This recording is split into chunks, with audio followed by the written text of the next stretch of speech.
Nagu me möödunud saates lubasime, tulime me Kadaka teele automaailma salongi kõrvale, mis on omavahel ühendatud Opeli salongiga. Ja Opelil on selles mõttes tore uudis, et kõige värskem Opel Astra on praegu juba väga palju südameid võitnud, kaasa arvatud minu ja Raivo südamed. Ja otsustasime, et räägime võib-olla autost natuke lähemalt, kuna on siin väidetavalt väga palju selliseid tehnoloogiaid, mida paljudel massitootmises autodel veel ei ole ja saame rääkida eksklusiivsest materjalist. No, mis on siin autos kohe kõige esimene, mis silma jääb sulle? Kohe kõige esimene, mis kindlasti silma jääb, on tegelikult see alumine lisa, mida varem sellel mudelipõlgonnal pole olnud, ehk siis iseparkimine, reahoidmissüsteem. Olen ise proovinud tõesti hästi tore lisa, hästi suureks abiks sõiduki omanikule. Ja kui me siit juba edasi läheme, siis kindlasti see suur võrratu ekraan, mis meil siit silma paistab, kus on siis täna ühendatud ka juba 3D navigatsioon sisse ehitatuna, väga kihvt ja väga hea abimees. Siin on ilus uus navigatsioonipilt, nii nagu kõik näevad, on see ka juba 3D graafikaga hästi hõlpsasti ja lihtsasti loetav, nii et väga tubli, mis abimees nii Eestis kui ka välismaa. Ma olen Raivo käest kuulnud korduvalt, kes käis uue Astraga sõitmas, et tema on lummatud nendest tuledest ja nende automaatsest süsteemist. Siin suunatule kangirus on ka täistulede automaatseks lülitamiseks eraldi nupp ja see on tõeliselt huvitav süsteemiga.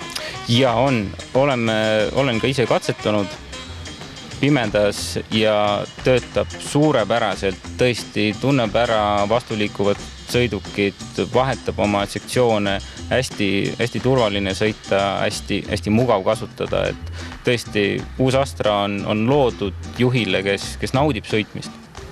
Ma olen aru saanud, et see LED-tulede süsteem on veel nii palju täiustatav, et Opel on ühe võrra sammu võrra edasi, et siin on kokku 16 moodulit või kuidas see süsteem üldse käib, sest Raivo kinnitusel oli vastutulevate autode voog pidev, aga tuled tegid oma tööd väga hästi.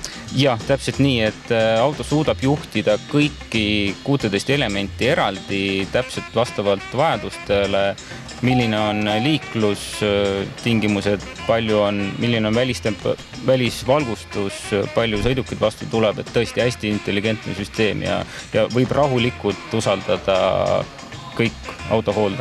No, esimene asi, mis meie alati autole istudes katsume, on muidugi armatuur. See on ilmselgelt Saksa autole kohaselt korralik ja pehme. Aga ikkagi see 1 liitri mootor. Mulle tundub, et Eesti inimene ei taha seda kuidagi omaks võtta, kuigi kilovatte on ju oma jagu selle masinal. Ja, seal 77 kilovatti arvestades, et auto on kaotanud võrreldes eelkäijaga pea 200 kilo, on täiesti piisav linnaliikluses, ka maantee peal sõites, ka isegi Eestist välja minnes kiirtee peal, et suudab täiesti adekvaatselt seda sõidukit liigutada, hästi mugav kasutada ja kindlasti tõesti kütusekulu näitajad on ääretult head. CO-pääst super, keskmine kütusekulu ka väga hea ja tänane energiaklass B, millega ka väga paljud ei saa sellele vastata. Eelmises saates lubasid sa välja ka, et uuel Astral on midagi sellist, mida teistel mudelitel põhivarustuses ei ole ja selle näitamiseks pean ma istma ette tõmbama, et just tagaistujatele pakub see rõõmu.